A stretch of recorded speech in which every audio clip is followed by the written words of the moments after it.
સ્વામીજી એક હરિભગતના ઘરે ગયા હતા. કોઠારી સ્વામી સાથે હતા. સ્વામીજી ગયા. કોઠારી સ્વામીએ જઈને બેલ વગાડ્યો. એ ભગત બહાર આવ્યા અને બહાર આવી અને એમને, એ તો ના આવ્યા પણ એમનો દીકરો આવ્યો. કોઠારી સ્વામીએ કીધું, પપ્પા ક્યાં? તો કે પપ્પા બહાર છે.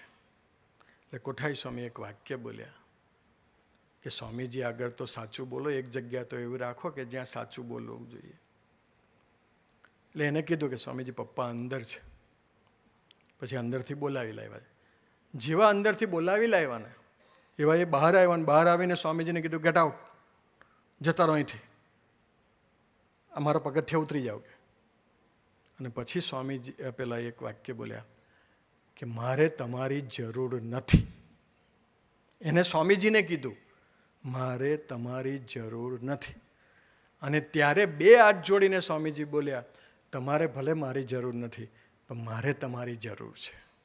એ ભક્તનો મહિમા. બાકી આપણને ખબર જ છે કે સ્વામીજી એક એવા પુરુષ છે કે જેને કોઈની જરૂર ના પડે છતાં બી એને બધાને સાથે રાખ્યા.